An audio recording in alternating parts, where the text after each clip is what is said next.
Oi, é bem esquisito começar um vídeo dessa forma, mas eu sempre me vi como um aluno e ultimamente eu tô odiando desenhar.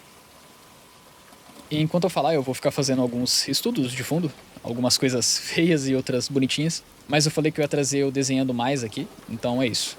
Desde que eu comecei a desenhar, toda vez que eu tinha alguma dúvida em relação a algum desenho, a primeira coisa que eu fiz foi sempre procurar. Pesquisa é uma etapa importante quando você quer aprender alguma coisa, e foi nessa que eu cheguei na ideia clássica, né, de que o correto para se iniciar nos desenhos são os fundamentos. E eu me aprofundei nisso, na verdade virou um senso comum praticamente, e chega a ser tão comum que você encontra 80 vídeos diferentes, de pessoas diferentes, falando as mesmas coisas iguais. Mas a realidade que eu tô me deparando agora é que estudar a arte da forma que eu tava fazendo tá sendo um problema. E se eu continuasse da mesma forma, seria questão de tempo até eu desistir.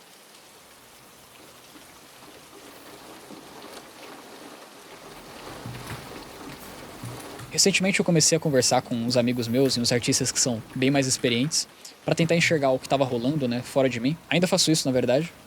E talvez algumas ideias que eu cheguei até aqui ajudem vocês, pelo menos ajuda mais do que ficar se entupindo de métodos novos, milaborantes, sem direção nenhuma, né? Enfim. Eu não sei se vocês já fizeram algum cursinho de línguas, mas pense em uma criança que está querendo começar a aprender uma língua nova. Ela fica feliz quando ela consegue entrar na escolinha de inglês e aprender algumas palavras e regras. Ela consegue se comunicar melhor, as pessoas entendem ela melhor e ela consegue entender mais delas também. Eu acho que eu sinto saudade de ser essa criança com desenho. Até porque pode parecer um pouco confuso, pelo menos pra mim foi, mas desenhar em si é literalmente uma forma de linguagem, e isso por si só torna a linguagem uma forma de arte. É bem bizarro se você imaginar um mundo onde, em vez dos seus pais te ensinarem a falar e escrever para se comunicar, você só tivesse a opção de rabiscar desenhos. Você começaria chorando para pedir água, depois para falar coisas mais complexas, desenharia o que quer. Desenharia as sensações e sentimentos que você tem, porque a única forma que você teria para se expressar é justamente desenhando. E isso é tão louco que tem um cara chamado Stephen Krashen, um linguista renomado, que ele desenvolveu uma teoria do aprendizado da segunda língua, dizendo que ela ocorre de maneira natural, exatamente como a língua materna. We acquire language in one way and only one way. When we understand messages. We call this comprehensible input. Na prática, Stephen diz que uma língua estrangeira não seria uma habilidade ensinada, estudada ou memorizada, mas algo que você desenvolve gradualmente, assimilando as coisas de forma natural, né? Em situações reais onde você precisa se comunicar usando essa língua. É claro que o Stephen não fala que você não precisa estudar, mas ele separa aquisição de aprendizado. Aquisição acontecendo com a interação que você tem com a língua e aprendizado, onde você tem o estudo formal. E por que eu estou falando disso? Porque isso vai totalmente contra a forma que eu estava seguindo o aprendizado de arte. E acaba gerando dois tipos extremos, ou seja, dois tipos de artistas que, por si só, eu acho bem problemáticos. O primeiro é o arquiteto, que é onde eu fiquei preso e provavelmente vocês também. Eu estou usando a palavra arquiteto porque se você chegou a pesquisar alguns conceitos para a criação de história, storytelling, tem essa separação entre arquiteto e jardineiro, são dois tipos de escritores. Aqui é diferente, mas eu vou explicar. Normalmente a gente é ensinado que para fazer um desenho bem feito é necessário os fundamentos. Eu aprendi assim e eu trouxe isso aqui no canal. Então, antes de desenhar um corpo, você precisa entender formas, antes de desenhar um cenário, precisa aprender perspectiva e assim vai. Mas o ponto é que a base de tudo sempre foi os fundamentos, porque, bom, eles são fundamentais. E, na verdade, isso tá meio errado. Você realmente precisa desses fundamentos para desenhar, mas eles nunca foram a base da arte. Tem um passo antes disso. Aquele exemplo da linguagem que eu estava dando vai ser ótimo para explicar. Primeiro de tudo, você tem impulsos, sentimentos, desejos, vontades. Você se tornou fluente na arte de expressar esses impulsos com grunhidos e textos, que outras pessoas acabam entendendo. A gente chama isso de português. Elas surgem naturalmente e também de coisas que você consome. Ainda mais a gente que pegou uma época que tem teclado, né? Eu mesmo já me vi numa situação onde eu estava digitando com raiva, expressando todo o meu impulso no texto. Ou seja, você provavelmente já é um ótimo artista em falar e digitar. Só que assim como qualquer outra língua, o português tem regras gramaticais. Tem coisas que se você se expressar da forma errada, no tom errado, pode soar coisas diferentes. Então o que fazemos é aprender a se comunicar melhor usando essas regras, né, do português. E essas regras seriam os fundamentos do português, né? Ou seja, ferramentas que te ajudam a transmitir melhor os seus impulsos para fala ou texto. E aí, qual que é o problema aqui? Se a gente simplesmente substitui o português por arte, somos ensinados a ficar muito fluentes em regras gramaticais, mas sem nada para falar. É quase como se esse tempo todo eu tivesse treinado muito para aprender como usava um martelo, né, uma ferramenta, sem nada para construir.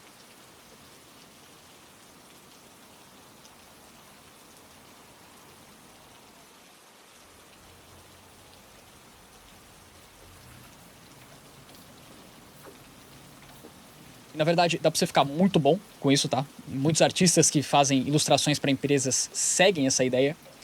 E muitos deles também acabam virando só ferramentas. Claro que eles têm um ótimo arsenal de martelos e chaves de fenda, mas que vivem esperando que a empresa diga para eles o que eles devem construir. Ou no exemplo da linguagem, é como se você soubesse toda a língua portuguesa de forma perfeita, mas precisasse de alguém para sentir por você e para dizer por você o que você deve ou não falar.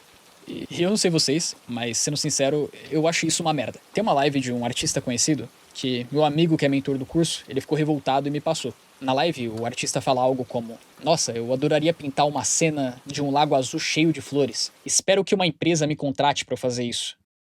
Bro, eu longe de mim julgar, que eu poderia estar indo por esse mesmo rumo também. Ainda bem que eu escolhi fazer mangá, mas pensar dessa forma começou a me deixar apático com o desenho, né?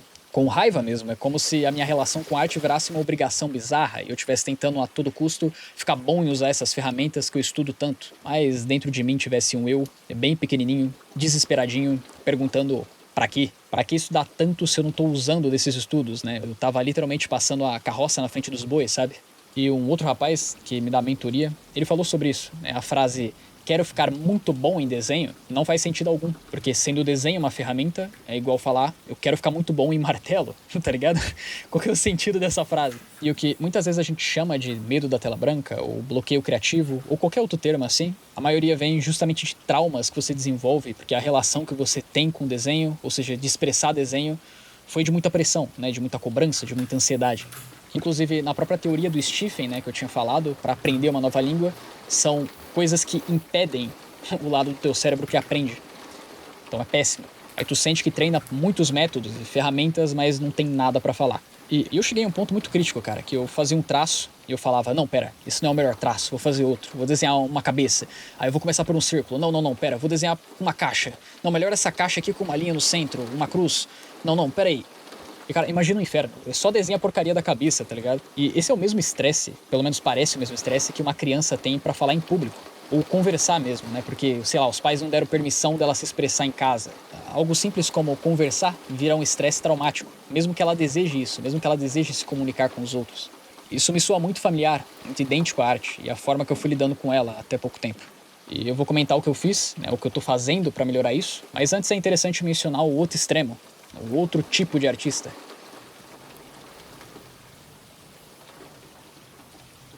Esse tipo de artista aqui é complicado, cara. Eu tinha mencionado que eu estava usando o nome arquiteto e jardineiro por conta dos termos de storytelling. O arquiteto na criação de histórias é o escritor que planeja toda a narrativa do início ao fim. Normalmente é quem sofre mais pensando demais e planejando demais, sem fazer nada. Já o jardineiro é quem planta o início da história e só vai fluindo sem planejar. Normalmente é quem consegue produzir sem muito estresse e se conectar bem com o público, mas faz um final horrível porque não planejou onde iria chegar. O problema é que tanto o arquiteto quanto o jardineiro na área de storytelling tentam se comunicar com o público, tá ligado? Diferente do tipo de artista que eu vou passar aqui. Então, ao invés de chamarmos de jardineiro, eu vou chamar de excêntrico. Usando a mesma ideia da linguagem de antes, a diferença do artista excêntrico é que ele entendeu muito bem sobre os impulsos que ele quer passar. E ele transmite bem isso na arte. Isso por si só é bom, né? Porque alguém assim costuma ser muito mais único, ele consegue tirar a arte do peito dele, da mente dele, isso traz muita originalidade. O problema, né, é que ele não se preocupa em se comunicar com ninguém. Então aquela etapa da criança aprender as regras e palavras do inglês para que a comunicação fique melhor, ou no nosso caso, aprender os fundamentos para que nos ajude a expressar melhor as ideias nos desenhos, para de existir. Seria como ao invés de eu dizer, por favor, me dê um copo d'água, eu dissesse, um copo d'água. Isso pode soar esquisito, mas é comum. Tu já deve ter visto aquela pessoa que se considera um artista incompreendido, né? Ou que é vidrada em faculdade, que acha que estudar é burrice, porque arte é pura expressão. E realmente, arte é pura expressão, mas se você se comunica mal, não faz sentido reclamar que está sendo mal compreendido. E eu até entendo, em algum momento vocês vão se deparar com a necessidade de ser assim. Quando eu estava estudando pintura para fazer meu livro, eu me deparei com abstração. A ideia de cores transmitirem sentimentos foi bem difícil, mas tinha uma etapa depois disso, que é transformar essa expressão em uma figura. Essa etapa não é à toa, eu posso sentir algo olhando para um painel cheio de manchas, mas quando eu vejo uma figura familiar nela, me traz mais empatia. Pensa até em Deus. Eu sou católico, mas você pode pensar como um conceito lógico. Ele não se molda unicamente ao gosto das pessoas, senão a criação começa a parar de ser dele. Isso é importante para o artista também, né? Manter os mistérios da própria criação, desenhar as próprias incertezas para que você e o mundo desvende. Mas até Deus se importa em ser compreendido. Um artista que não se importa com ninguém não pode esperar que alguém se importe com ele. O que dá pra notar que são dois extremos. Enquanto um artista é pura técnica, sem nada a dizer, o outro é cheio de coisas a dizer, só que sem técnica alguma para expressar, então só ele entende. É um dicionário sem leitor e um leitor que fala em uma língua desconhecida.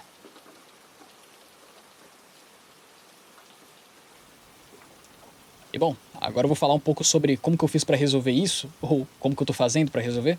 E pode parecer óbvio, tá ligado? É só pegar um pouco dos dois, mas não. Eu particularmente não olho como duas fontes, como se eu pegasse um pouco de cada para criar. Não, na verdade eu vejo como etapas diferentes. Não tem exatamente um método aqui. Se a gente voltar a pensar na arte como uma língua, qual é a língua que mais somos fluentes? Português? Brasileiro? Tirando o pessoal da Angola que me assiste. Quando você é iniciante e tenta aprender uma língua nova, como o inglês, você pega o impulso, ou seja, o desejo que você tem, eu poderia estar com fome, por exemplo, monta uma frase em português, a língua que você já sabe se expressar, e depois traduz ela para o inglês, aprendendo e utilizando aos poucos as regras da língua nova. Então, se meu impulso seria falar o quanto eu gosto de maçãs, e minha expressão é eu gosto de maçãs, mas em inglês eu só souber falar eu gosto, ou seja, I like, naturalmente o espaço que ficou em branco é a palavra que eu não sei e que preciso estudar, maçãs. E fazer isso pode parecer bobo, mas tem um efeito bizarro. Eu, por exemplo, me dou muito bem com inglês, e o que aconteceu ao redor dos anos treinando e me colocando em situações onde eu precisava usar a língua, foi que a etapa de traduzir o impulso para o português e depois traduzir de novo para o inglês foi sumindo. Assim como um bebê aprendendo uma língua nova, eu começo a traduzir o impulso direto para o inglês. E da mesma forma, é a arte, a expressão que conhecemos e somos fluentes é português. Então, primeiro, é interessante escrever, expressando mesmo que em poucas palavras o seu desejo, o seu impulso que você tem e o que você quer desenhar. E olha só, quando você for traduzir esse texto em um desenho, vai notar, assim como no inglês, palavras que você não entende bem. Como não entendo muito bem como representa um pescoço, um prédio, um rosto. E conforme você vai se colocando nessas situações onde o seu maior foco vira se expressar, os fundamentos só viram o que eles deveriam ser. Uma ferramenta para você transmitir essa expressão. E a sua cabeça, por assim dizer, começa a conectar os pontos. E ao invés de você só treinar por treinar como um arquiteto, ou se expressar sem se comunicar como um excêntrico jardineiro, isso criou um novo tipo de artista, um que ninguém pode copiar, por mais que tentem, porque só estariam copiando o que você expressa e não o que você sente. E esse tipo de artista, da forma mais íntima e original possível, é você. Pois é, eu não sei o quanto isso vai fazer sentido pra vocês, mas eu espero que ajude como anda me ajudando. Mas se isso te conforta, considera adquirir o meu livro, o meu curso, e vem estudar comigo. Ou se inscrever no canal, porque isso pode chegar em mais pessoas. Esse foi um vídeo bem diferente do que eu costumo fazer, mas eu tô tentando ser um pouco mais eu e menos um personagem. Então, é isso. Dá like.